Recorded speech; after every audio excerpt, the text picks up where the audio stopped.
যাদের প্রশ্ন হাত দেখে বলুন আধ্যাত্মিক উন্নতি হবে কিনা, এই আলোচনায় আমি অরূপ রবি আপনাদের সঙ্গে। হ্যাঁ, হাত দেখে আধ্যাত্মিক উন্নতি, ইষ্ট সিদ্ধি লাভ বা ঈশ্বর দর্শন হবার কিছু সিগন্যাল বা সিম্বল বা সাইন অবশ্যই আমাদের হাত দেখে পাওয়া যায়। এই বিষয়ে তো অবশ্যই আলোচনা হবে। তার থেকেও এই প্রশ্নের উত্তরের তার থেকেও গুরুত্বপূর্ণ বিষয় আগে আমার মনে হয় একটু আলোচনা করে নেওয়াটা আপনাদের সঙ্গে ভালো হবে। আমরা ঈশ্বরকে ভালোবাসা, ঈশ্বরকে খোঁজা, ঈশ্বরকে চাওয়া, এ আমাদের যাদের মধ্যে হয় তার মধ্যে দুটো কি তিনটে বিষয় থাকে। অর্থাৎ আপনি যদি ঈশ্বরমুখী হন, আপনি যদি সাধক হন, যোগী হন, পরমেশ্বর পরমপিতা সৃষ্টিকর্তাকে জানতে চান, দর্শন করতে চান, কি তার দিকে এগাতে চান, এই তিনটে গুণের মধ্যে অবশ্যই কিছু একটা আপনার জীবনে অবশ্যই হবে। এক, আর্ত, যিনি যন্ত্রণা কাতর। সাংসারিক যন্ত্রণা হতে পারে, মানসিক যন্ত্রণা হতে পারে, রোগ ব্যাধির যন্ত্রণা হতে পারে। তাহলে এই যে ত্রিতাপ জ্বালা বলা হয়, বিভিন্ন জ্বালা যন্ত্রণা, অশান্তি, রোগ ব্যাধির যন্ত্রণা, এই সমস্ত যারা আর্ত, সেখান থেকে উদ্ধার হতে চান, তারা অবশেষে যখন কোনো রকম কোনো পথ, কোনো উপায়, কোনো অবলম্বন না পান, তখনই আমরা ঈশ্বরমুখী হই, ঈশ্বরকে ধরি। অর্থাৎ সেখান থেকে আধ্যাত্মিকতা শুরু হয়। আরেক, না তাকে জানার ইচ্ছা, জিজ্ঞাসা, সত্যি কি ঈশ্বর আছে? এইগুলো সব কি বুঝলু কি? বড় বড় যোগী সাধক যারা আধ্যাত্মিক পথে, তাদের যারা জিজ্ঞাসু, তাদের মধ্যে কিন্তু এই প্রশ্ন ছিল। এই প্রশ্ন যখন তাকে কুরে কুরে খায়, তখন তিনি এই পথের যারা পাড়ি দিচ্ছেন, সিদ্ধ পুরুষ যারা পাড়ি দিয়েছেন, তাদের বাণী, তাদের ধর্ম, তাদের গতিপথ, সাধক সাধিকাদের জীবনী, বিভিন্ন ধর্মগ্রন্থ পাঠ, সাধু সন্তদেরকে প্রশ্ন করা, সবই মিলে তিনি তার উত্তর খোঁজার চেষ্টা করেন। কেউ কেউ সত্যি কি আত্মা, পরমাত্মা এগুলো সত্য, এই খুঁজতে গিয়ে তার এই জিজ্ঞাসার নিরসনে কেউ হয়তো প্লানচেট দেখেছেন, প্লানচেটে অংশগ্রহণ করেছেন, প্লানচেটের অভিজ্ঞতা পেয়েছেন, সেখান থেকে একটা অভিজ্ঞতা হলো, হ্যাঁ নিশ্চয়ই এটা তো একটা অদ্ভুত ব্যাপার, তাহলে নিশ্চয়ই আত্মা আছে। মৃত্যুর পরে আমাদের এই শরীর যায়, আমাদের মৃত্যু হয় এই শরীরের, কিন্তু আমাদের আত্মার কোনো মৃত্যু নেই। তবে না প্লানচেটের মধ্যে মৃত ব্যক্তির আত্মাকে আনা যায়। তাহলে এটা যখন কনফার্ম হয়, তখন তার এই বিশ্বাস হয় যে আত্মা, আমার আত্মা, আমরা আছি, পরেও মৃত্যুর থাকবো। তাহলে আত্মা যদি সত্য হয়, তাহলে যার থেকে এই আত্মার সৃষ্টি, সেই পরমাত্মা অবশ্যই সত্য। এভাবে তার নিশ্চিত হবার পর তিনি জিজ্ঞাসু ব্যক্তিরা ঈশ্বরমুখী হন। কেউ কেউ স্বাভাবিকভাবেই ঈশ্বরমুখী হন। জিজ্ঞাসু ব্যক্তিও ঈশ্বরমুখী বা আধ্যাত্মিক পথে পাড়ি দেন। আরেক, মুক্তিকামী, বহু জন্ম জন্মান্তর ধরে এই পৃথিবীর বুকে, আজ এখানে তো কালকে অন্য দেশে, তিনি অনেক জন্মের জ্ঞান অর্জন করে ফেলেন যে এই পৃথিবীতে কর্ম করে শেষ করা যাবে না।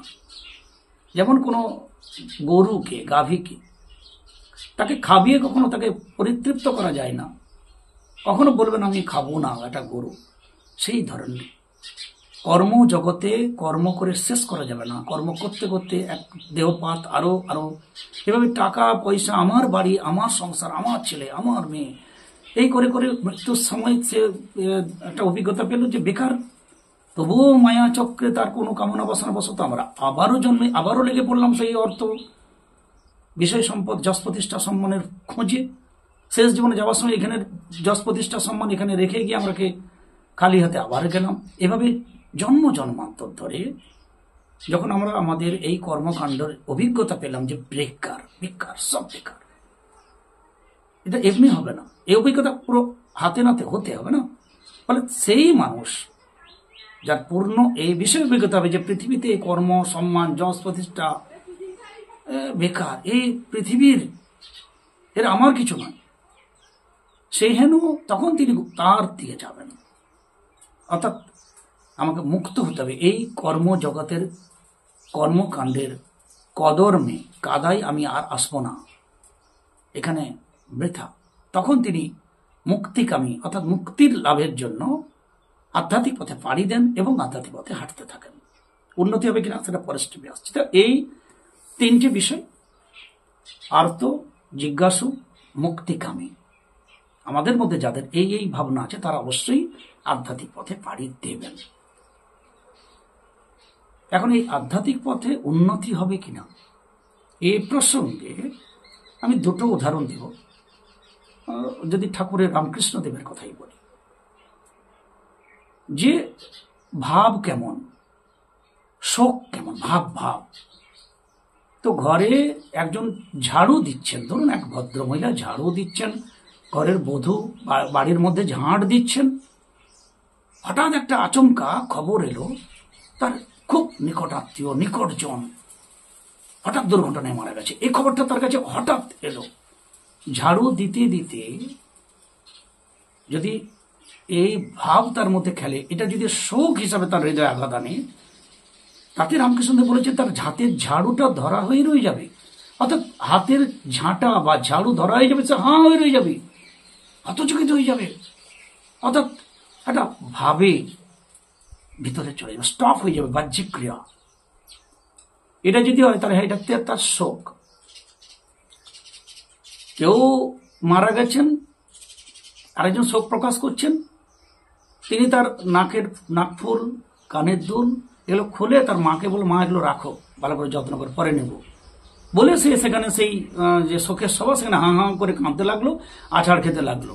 অর্থাৎ কেন এগুলো খুললো না, ওই আছাড় খেতে গেলে যদি এগুলো তোবড়ে যায়, নষ্ট হয়, বেঁকে যায়, এ জ্ঞান তার আছে। এই জ্ঞান রাখার জন্যই, থাকার জন্যই এগুলো খুলে রেখে সে কাউকে দিয়ে সে শোকে হাঁ হাঁ করে কাঁদতে লাগলো, মাটিতে ঘোরাঘুরি দিতে লাগলো। এটা মেকি, এটা নকল। তাহলে আমরা যারা ঈশ্বরমুখী, যারা আধ্যাত্মিক পথে হাঁটবো, এই তিন ধরনের হতে হবে। ভাবটা সলিড হবে। এখন আমরা সবাই জানি আধ্যাত্মিক পথে হাঁটলেই উন্নতি হবে, ভালো হবে। কিন্তু একটা কথা আছে, চোরা না শুনে কভু ধর্মের কথা। কেন না, চোর জানে যে ধর্মের কথা শুনলে আধ্যাত্মিক পথে আমরা যদি হাঁটি তাহলে আর চুরি করা যাবে না। কিন্তু চুরিটা আমার সংস্কারে আছে, চুরি করতেই হবে, না আমি ঘুমোতে পারবো না। এই কর্ম না করলে আর অন্য কোনো জগতে আমার কোনো কর্ম নেই। তাই তিনি ধর্ম কথা শ্রবণ করবেন না, ধর্মপথে পাড়ি দেবেন না, এই জন্য বলা আছে। এ প্রসঙ্গেও রামকৃষ্ণদেবের একটা সুন্দর উপমা আমাদের উনি গল্প ছলে বলে গেছিলেন, যে এক মেছুনি যিনি মাছ বিক্রি করেন ঝুড়িতে, তো তিনি একদিন সন্ধ্যা হয়ে গেছে, ঝড় উঠেছে, বাড়ি দূরে আর যেতে পারবেন না দেখে একজন গৃহস্থের ঘরে বললো, আমাকে আজ রাত্রে একটু রাখো, আমি সকালে বাড়ি যাব। গৃহস্থের তারা ছিল খুবই ধার্মিক, তারাকে তার সুন্দর ঘরে তাকে বলে, আমার মাছের যে পালি অর্থাৎ মাছের ঝুড়ি বাইরে রেখে আপনি এই ঘরে ঘুমান। সে ঘরে ছিল সুন্দর করে সাজানো, তাতে ছিল অনেক ফুলদানিতে ফুল, সুগন্ধি ফুল, ঘর একদম মগমগ করছে। সবাই খাওয়া দাওয়া করে মেচুরিকে বললো, আপনি এখানে বিশ্রাম করুন, ঘুমান। সবাই ঘুমিয়ে গেল। তো ঘরের মালিক তিনি এবার দেখি তার ঘুমটুম ঠিক হচ্ছে কিনা।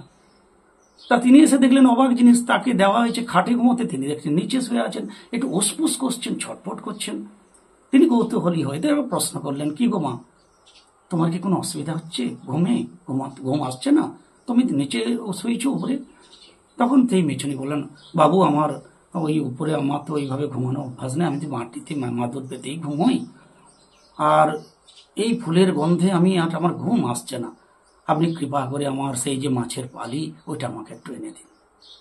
তখন তার কথা শুনে অতিথিকে তার দেবতা জ্ঞান করা হয়, যা বলছেন তাই শুনে তার মাছের পালি বা ঝুড়িটা তার দেওয়া হলো।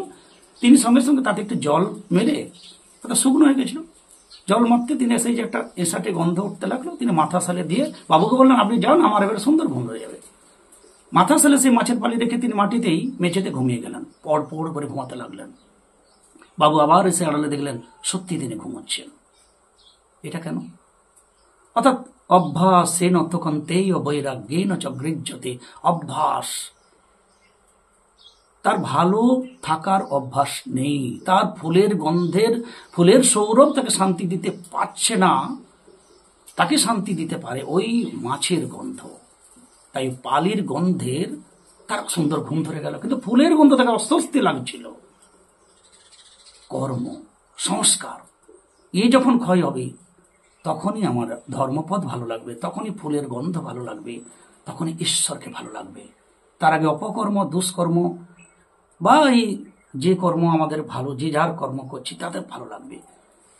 একজন মেথর সে যে মলগুলো সাফা করে ট্যাঙ্কি ফ্যাঙ্কি থেকে, তো ওই কাজটা তার ভালো লাগে, ওই কাজটা তার করতে গর্ববোধ করে সে। এবং এটাই জগতে মায়ার সৃষ্টি, ভগবানের লীলাচক্র করা হয়েছে। তাহলে কারো যদি এটা ভালো না লাগতো, ওইটা সাফা হতো না। ফলে এই কর্মজগতের কর্ম বোঝা মুশকিল। তবে এটা ঠিক, যখন কর্ম শেষ হবে তখন তাকে আর আটকানো যাবে না, তখন তিনি ঈশ্বরমুখী হবেন। তা বলে আপনি পুজো করবেন, কালকে ফুল পাবেন কিনা, আজকে কুঁড়িকে তুলে জলে ফেলে রাখলেন, জবা ফুলের কুঁড়ি থেকে ফুটে যাবে পরের দিন, এখানে আমাদের সবার আছে। কিন্তু একটা ফুলের কুঁড়িকে যদি আগের দিন তোলা হয়, একটা শিশুকে তার মায়ের কাছ থেকে ছিনিয়ে নেওয়ার মতো অপরাধ।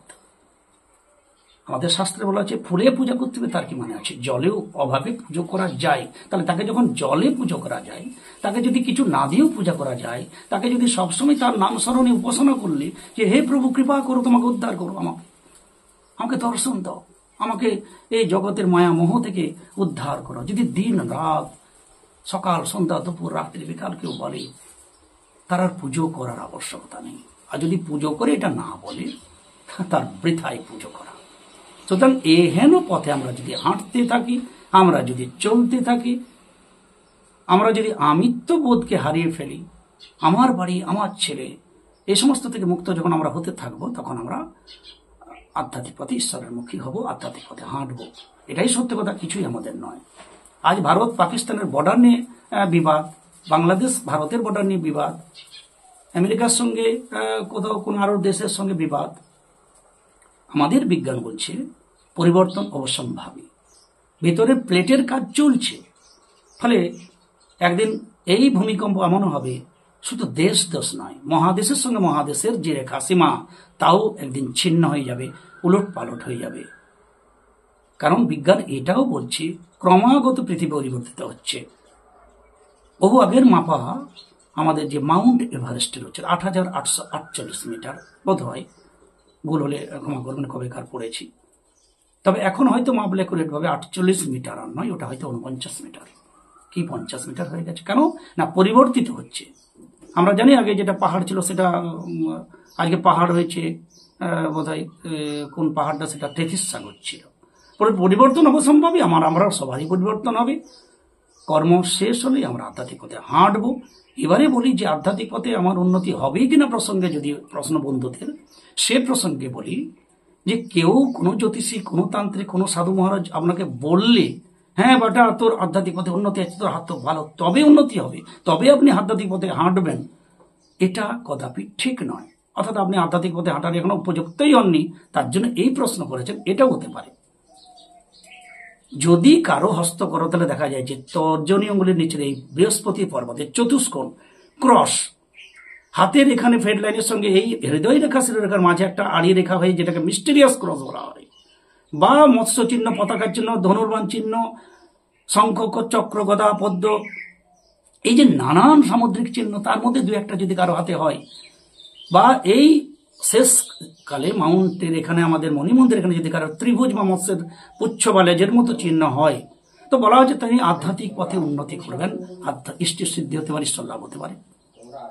কিন্তু এমনি এমনি হাতে এগুলো হবে না। কারণ হয় এটা যখন হাতে ফুটে ওঠে, তখন অটোমেটিক তার এগুলো অনেক পথেতে হাঁটা হয়ে যায়। অর্থাৎ গাইতে গাইতে গায়েন আর বাইতে বাইতে বায়না হতো। হাতে যদি এটা ফুটে ওঠে, তখনই তার হাতে ফুটে উঠবে যখন তিনি অনেক হেঁটে নেবেন, অনেক পথে গিয়ে যাবেন। তাহলে প্রথম থেকে কিছু থাকে না, এগুলো হওয়ার পিছনে তার ব্যাকগ্রাউন্ডে তার হাঁটা থাকে, অনেক হাঁটার পরে এগুলো চিহ্ন ফুটে ওঠে, তখন কেউ বলতে পারেন আপনার আধ্যাত্মিক উন্নতি হবে। তাহলে কি এই চিহ্ন না হলে আপনি আধ্যাত্মিক পথে হাঁটবেন না? এটা কি কখনো প্রশ্ন হতে পারে? অর্থাৎ আপনি ঈশ্বরমুখী হবেন কিনা তা আপনার 3টি পয়েন্টের উপর নির্ভর করে। হয় আপনাকে হতে হবে আর্ত, এমন অর্থ যে কেউ শেল্টার দিতে পারছে না, জিজ্ঞাসু, সত্যি কি ঈশ্বর আছে? এই জিজ্ঞাসা থাকে, তাহলে আপনাকে অবশ্যই ঈশ্বরমুখী করে নিয়ে যাবে। আর এই পৃথিবীতে আমার অর্থ, বিষয়, সম্পত্তি, যশ, প্রতিষ্ঠা, সম্মান এখানের নিয়ে কিছু যাব না, রতন টাটাও নিয়ে যেতে পারেনি। তাহলে একমাত্র মুক্তি শ্রেষ্ঠ। বৃথা আমি পতির বেগার খাটবো কেন, এই প্রশ্ন যখন আসবে তখন তিনি মুক্তিকামী, মুক্তি লাভের জন্য ঈশ্বরমুখে আধ্যাত্মিক পথে হাঁটবেন। আর যিনি আধ্যাত্মিক পথে হাঁটবেন যে অ্যাঙ্গেলেই, তার আস্তে আস্তে উন্নতি হবে। এই জন্মে পরের জন্মে কি আছে, আর উন্নতি হলে আধ্যাত্মিক পথে হাঁটলে যখন ঈশ্বরের কৃপা তার রেডারে আপনি ধরা পড়ে যাবেন, তখনই আপনার হস্তকরতলে কিছু শুভ এই যে চিহ্নগুলো বললাম তার ফুটে উঠবে, যা দেখে আপনি কেন রামসাম যে কেউ আপনি নিজেও বলতে পারবেন হ্যাঁ আমার উন্নতি হচ্ছে, আধ্যাত্মিক উন্নতি হচ্ছে।